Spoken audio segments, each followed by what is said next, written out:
O Instituto de Pesquisa e Administração da Educação dá as boas-vindas a todos os participantes desse evento virtual que aborda as imunidades tributárias das instituições de educação. Na realidade, nós temos tido, nesses últimos anos especialmente, muitos questionamentos sobre o reconhecimento da imunidade tributária. É uma coisa pacífica pela Constituição Federal, pacífica pelo Código Tributário Nacional, mas tem sido questionado muito o aspecto, principalmente no tocante à parte previdenciária, onde muitos dos requisitos têm sido exigidos, especialmente pelo Ministério da Educação, para as instituições de educação e também, de forma mais branda, para as instituições de saúde, pelo Ministério da Saúde, e para as demais instituições assistenciais pelo Ministério do Desenvolvimento Social. Mas a questão da imunidade tributária é consagrada, já vem consagrada há bastante tempo.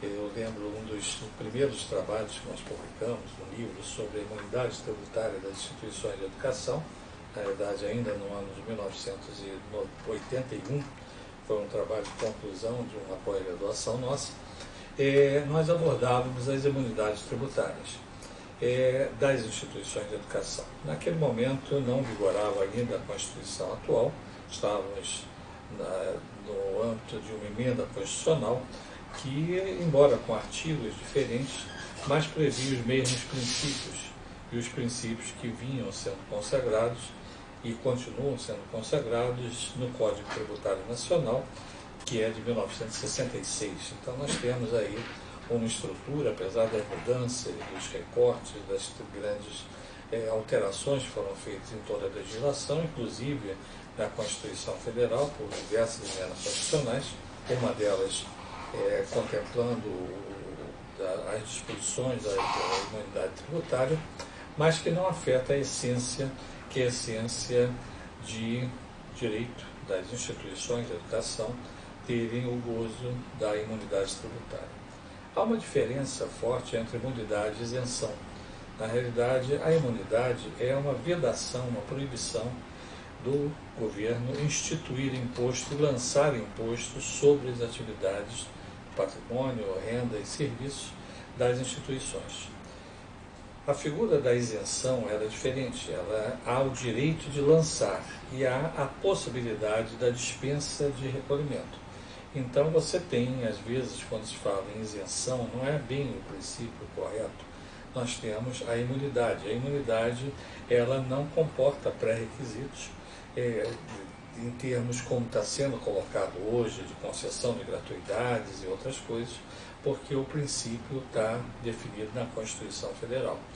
E essa Constituição Federal, a nossa Constituição hoje em vigor, estabelece no artigo 150 disposições claras sobre a imunidade tributária dessas instituições. Então nós temos que observar que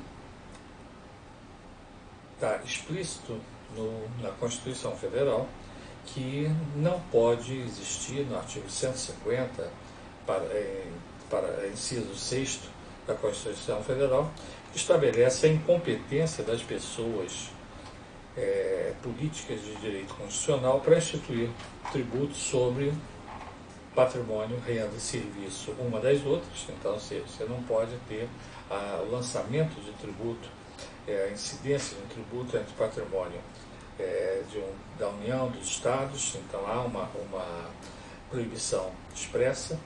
Templos de qualquer culto, e aí é uma coisa bastante abrangente, a Constituição fala qualquer culto, então não são as instituições católicas, evangélicas, mas todo princípio de culto. No inciso 3º, o patrimônio, a renda ou os serviços dos partidos políticos, inclusive de suas fundações, das entidades sindicais dos trabalhadores, das instituições de educação e de assistência social sem fins lucrativos. Então, estamos com a realidade estabelecida na Constituição, mais precisamente no artigo 150, inciso 4º, no item 3, que fala da vedação de instituir impostos sobre as instituições de educação. acrescentam outro dispositivo também sobre os livros, periódicos, jornais e papel destinado à impressão, e através de emenda constitucional ocorreu também a extensão para aspectos já com o avanço das tecnologias, de publicações eletrônicas e outras disposições que vieram não contempladas na Constituição, que não estava naquela época com a existência do avanço tecnológico que nós temos hoje. Mas o princípio da não incidência, ela é consagrada e ela vem, na realidade, ao encontro das instituições que são sem finalidade lucrativa.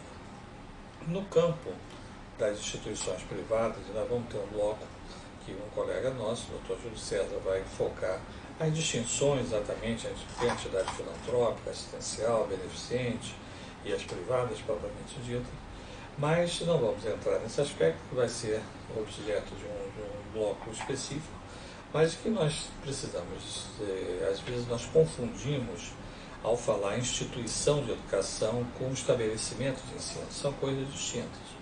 Nós temos as sem fins lucrativos, que são denominadas instituições, e as com fins lucrativos, que são empresas educacionais.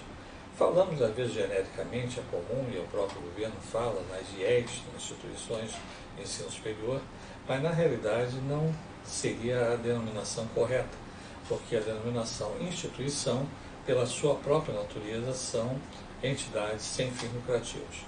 E sem fins lucrativos, sendo entidades privadas, nós temos as fundações e as associações. Não existe, e o governo na gestão passada, em gestões passadas, tentava colocar um pouco instituições públicas de caráter, privadas de caráter público. Não existe, ou é uma coisa ou é outra, ou é pública ou é privada. Não existe uma figura híbrida de instituição semi-pública ou semi-particular. Ou é uma coisa ou é outra, e as instituições são privadas, porque as públicas são mantidas pela União, pelos Estados, pelo Distrito Federal, pelos municípios e por suas autarquias. Mas nós temos aí a figura exatamente da instituição privada, que é mantida pelas associações ou pelas fundações. Se é uma associação, ela tem que ter um caráter de fins assistenciais.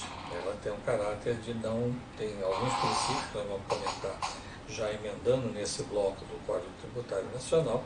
Nós temos que convir que há alguns pré-requisitos, e esses pré-requisitos são explicitamente colocados no Código Tributário Nacional, porque a Constituição não detalha esse aspecto, fala na forma da lei. Então, ao falar na forma da lei, remete para os limites definidos pelo Código Tributário Nacional, que é uma legislação antiga, mas plenamente em vigor até os dias de hoje.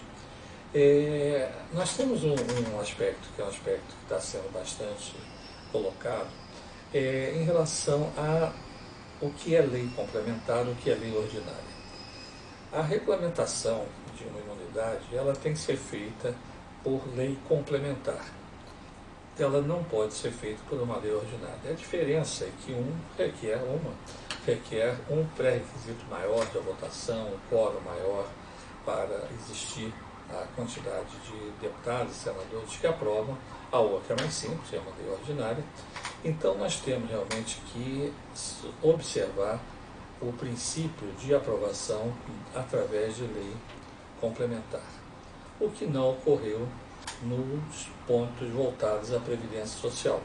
E aí nós temos um choque já, inclusive, com um bom encaminhamento no Supremo Tribunal Federal, que já declarou esse princípio, que só poderia ser instituída a exigência através de uma lei complementar. Como não temos lei complementar para a parte da Previdência, esse é o grande imbróglio, e os questionamentos têm sido feitos, inclusive muitos deles no Judiciário.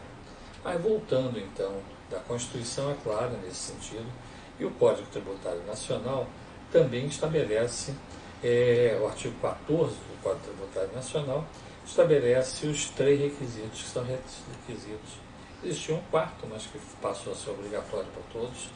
Mas, primeiro requisito é não distribuir qualquer parcela de seu patrimônio ou de sua renda a qualquer título. Então você não pode ter uma distribuição. Nós vemos, às vezes, em alguns processos, que, às vezes, por um erro contábil, se chama demonstrativo de lucros e perdas. Uma instituição sem fins lucrativos não tem lucro nem prejuízo. Ela tem déficit ou superávit. Então, às vezes, por um erro de sistema contábil, a instituição é questionada, porque ela, sendo sem fins lucrativos, não poderia chamar de um demonstrativo de lucros e perdas. Você poderia chamar um balanço financeiro, poderia chamar um demonstrativo financeiro, mas nunca utilizar lucros e perdas. Às vezes os programas contábeis prevêem essa nomenclatura, mas é errada e é um suicídio a instituição, às vezes, publicar um balanço utilizando um termo inadequado. Mas o primeiro ponto é exatamente esse: não haver parcela de distribuição do seu patrimônio e de sua renda. Não impede, na realidade, que exista remuneração aos dirigentes, desde que eles exerçam funções que sejam funções comprovadamente de trabalho. Então você não pode ter, por exemplo, uma remuneração a título de ele ser presidente da instituição, ser tesoureiro, ser funcionário só da mantenedora. Você tem que ter funções de exercício profissional devidamente comprovado. Então é perfeitamente possível você ser presidente e ser reitor da sua instituição. Mas a sua remuneração não é como presidente, a sua remuneração é como reitor, porque você tem comprovadamente um exercício de uma função, e essa função prevista no regimento da instituição. Então, não há uma proibição de remuneração à pessoa, mas sim ao cargo de mantenedor, que aí é totalmente proibido. Se tiver qualquer tipo de distribuição de vantagem, lucro, você descaracteriza a imunidade tributária. O segundo requisito é aplicar integralmente no país os seus recursos na manutenção dos seus objetivos institucionais. Então você tem que aplicar no país. Você tem que ter cuidado, por exemplo, se você hoje é uma instituição que atua em educação à distância, que você cria um polo no exterior, você tem que observar muito bem de não aplicar recursos no exterior dentro dessa fonte.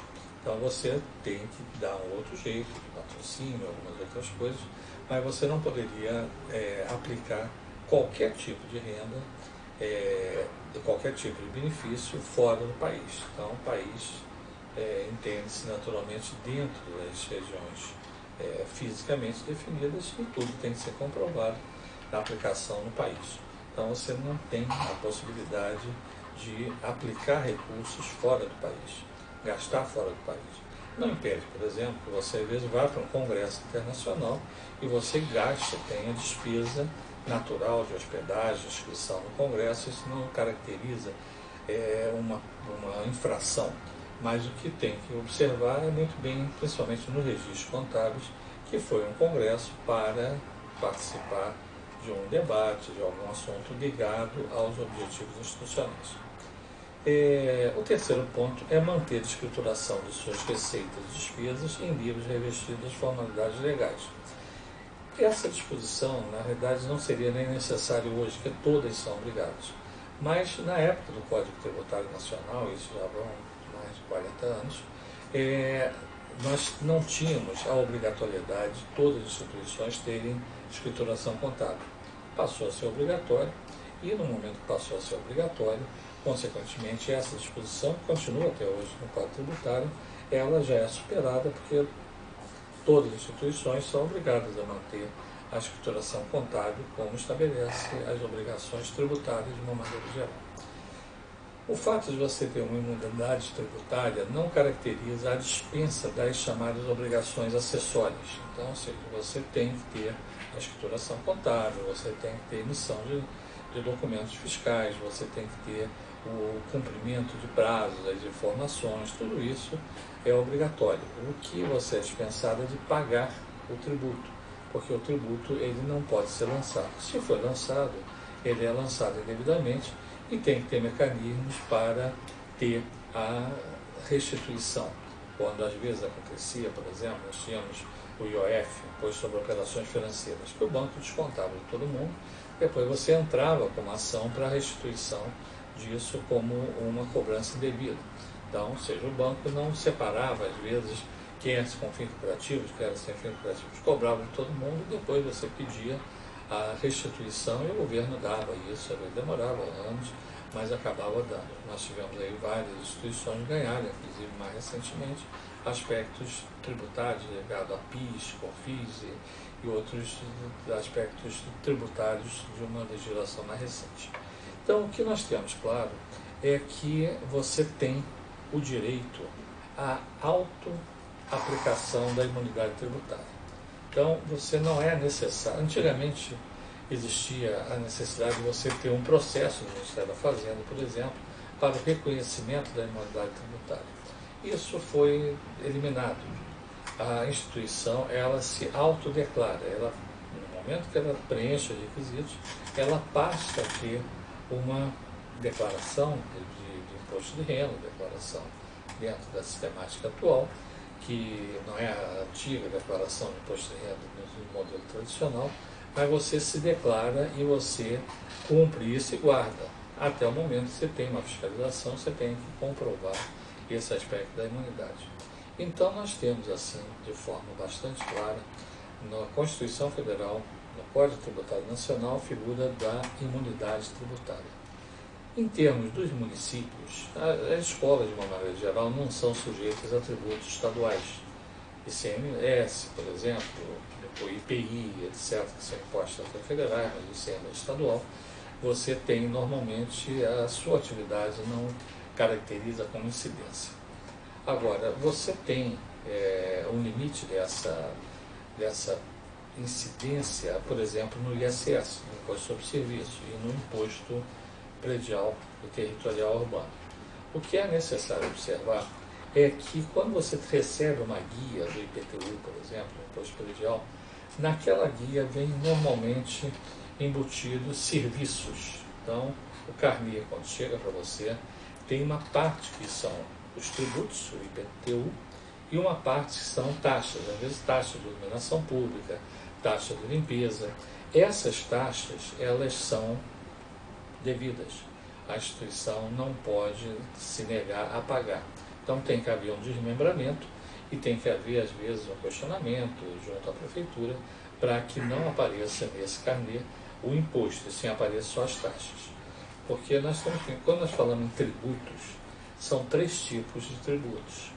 Os impostos, que aí há a imunidade tributária contra os impostos, as taxas não há a imunidade, nem as contribuições de melhoria. A contribuição de melhoria é quando você, por exemplo, está num determinado bairro, não, a rua não é calçada, não tem água, esgoto, etc. A prefeitura faz o calçamento, faz as redes de água pluvial e tudo, e aí ele tem direito, a prefeitura tem direito de lançar o que é chamado uma contribuição de melhoria, ou seja, melhorou aquele aspecto do seu logrador e, consequentemente, você tem que contribuir pagando o benefício que você acaba tendo. Então, a imunidade tributária, chamada de uma maneira geral, ela é uma imunidade de impostos, não é uma imunidade tributária no sentido amplo, mas chama-se, por aspecto usual, como imunidade tributária. Aqui nós estamos chamando como imunidade tributária, mas ressaltando que as taxas e contribuições são devidas por todas as instituições de educação. Por exemplo, pedágio. Pedágio é uma taxa, ela é devida, não é um imposto. Então você tem que observar bem a natureza do lançamento, da criação, para verificar se está coberto pela imunidade ou não. Agora, por exemplo, se você tem um imóvel e esse imóvel ele é utilizado para os fins da instituição, você tem a plenitude da imunidade. Mas se você tem um imóvel, você, por exemplo, utilizava aquele imóvel, não utiliza mais e aluga aquele imóvel. No momento que você aluga o imóvel, você tem a incidência tributária, porque a finalidade do imóvel passou a ser outra coisa, você alugou para um cinema. Então, ou seja, o cinema não é uma atividade essencialmente educacional. Pode até vir a ter uma ligação, mas é um aspecto discutível. Então, você alugou para uma outra empresa, alugou para para uma outra universidade, alugou para um colégio que tem fins lucrativos, aí você descaracterizou o uso daquela propriedade para os fins educacionais seus. Então você terceirizou isso. Então você tem que observar bem, porque às vezes a instituição tem um patrimônio grande, aluga uma casa, aluga um apartamento, recebeu por doação, etc. Então você, para aquela finalidade, tem que existir o pagamento do tributo. Então o que nós queremos dizer é que esse aspecto, em termos de código tributário, está consolidado. Entretanto, nós temos a grande questão, que é em relação à dispensa da cota patronal do INSS, que é uma cota pesada, são 20%, e que tem sido uma queda de braço imensa desde o momento que era uma sistemática e mudou a sistemática. No passado, nós tínhamos a instituição, era declarada, dispensada de pagamento quando tinha dois requisitos fundamentais, dois documentos. Você tinha que ter a utilidade pública federal e tinha que ter o certificado de filantropia. Todos vocês lembram que existia a imunidade, ou seja, a declaração de utilidade pública federal. Isso acabou, era uma lei de 1935, que vigorou durante muitos anos e até a ex-presidente Dilma revogou a lei. No momento que revogou a lei, acabou a utilidade pública federal. Deixamos de ter aquela obrigatoriedade de levar ao Ministério da Justiça, relatórios e tudo. Às vezes a instituição até fala que a instituição foi reconhecida como utilidade pública federal pelo decreto número tal, pela lei número tal, mas isso é um aspecto meramente de engrandecimento do histórico, não tem utilidade, não tem nenhuma validade mais para fins de benefício. Você pode até ter uma declaração de utilidade pública federal, mas isso não vai dizer que você se beneficiou em termos como um pré-requisito. O que isso acabou, e de outro lado também, antigamente nós tínhamos o Conselho Nacional de Serviço Social, que pertencia ao Ministério da Educação, que expedia uma declaração, um registro da entidade. O registro era para você receber verbas, etc., você tinha que ter o registro. E depois do registro você pedia um certificado de entidade filantrópica. E esse certificado de entidade filantrópica era o documento A, ou o documento B, a Utilidade Pública Federal, apresentava para os agentes da Previdência Social e você ficava dispensado pacificamente. Quando acabou a Utilidade Pública Federal, quando acabou o Conselho Nacional de Serviço Social, passou a ser assistência social, passou pelo Ministério, por outro, até veio a lei e desmembrou, dizendo que a saúde vai para a saúde, que a educação vai para a educação, e o que restante fica lá no Ministério do Desenvolvimento Social, é combate à fome, naquela época tinha esse nome, passa cada um a analisar a sua situação. E aí o Ministério da Educação recebeu um enorme acervo, a responsabilidade de analisar processos, e isso é analisado pela Secretaria de Regulação e Educação Superior, que analisa inclusive aspectos das escolas de educação básica. É um contrassenso, mas uma escola de educação básica ela tem que levar à Secretaria de Educação Superior os seus pedidos, tudo é feito por um sistema eletrônico, quando funciona, às vezes não funciona, tem que mandar por papel, mas você tem a figura de análise pelo Ministério da Educação. E aí nós temos tido um questionamento muito grande, e esse questionamento com sucessivas negativas de reconhecimento da concessão do chamado SEBAS, Certificado de Entidade Beneficente de Assistência Social. Não é mais um certificado de filantropia, é um certificado de entidade beneficente. E aí nós estamos tendo brigas judiciais, reconhecimento pela justiça, decisões, recursos e uma série de coisas que vem trazendo uma situação de insegurança jurídica para as instituições de educação. Muitas foram autuadas, inclusive pela fiscalização, porque se não tinha o documento, e esse documento tem que observar o período, então é feito e tiveram uns que tinham concessões anteriores que foram revogadas, outros estão mantidas ainda sob júdice, outros conseguiram, poucos conseguiram o reconhecimento como entidade. O Ministério da Educação passou a criar, inclusive, um termo de ajuste de gratuidades para resolver um pouco a situação, mas tem que ter muito cuidado na assinatura desse termo de ajuste de gratuidade. Passou a ser obrigatório o cumprimento de algumas regras do ProUni, por exemplo, mesmo que a entidade que não seja do ProUni, que é a Escola de Educação Básica, passaram a ter que observar percentuais. Então, antigamente você tinha um percentual de 15%, mais 28%, mais 32%, somava, e você tivesse 20%, resolvia o problema. Hoje não, você não tem mais essa possibilidade. Você tem que ter os critérios de bolsa de 50%, 25% ou 100% para ser caracterizado. Então, ou seja, o registro disso é muito complexo e quem tem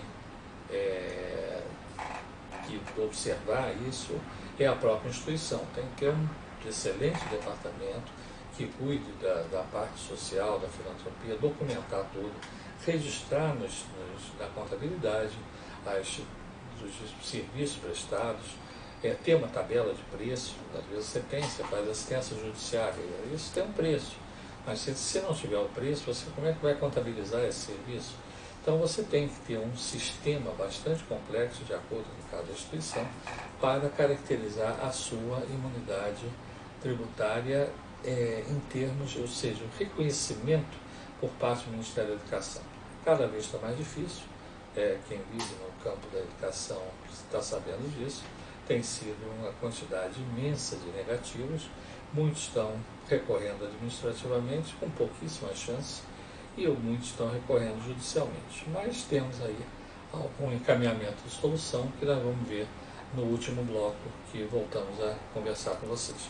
Então nós vamos fechar esse primeiro, na verdade, o primeiro e segundo bloco, onde falamos do aspecto constitucional, do aspecto da legislação, ressaltando que existe, inclusive, entendimento hoje do Supremo, que nós vamos colocar mais à frente em nosso debate. Na sequência, teremos então essa distinção sobre o tipo de entidades sem fins lucrativos e teremos também, pela doutora Aurora Carvalho, uma orientação sobre os registros, a certificação, tudo aquilo que o Ministério da Educação faz, e quem não quer sair para uma demanda judicial, para um questionamento, naturalmente tem que observar esses aspectos exigidos pelo Ministério da Educação.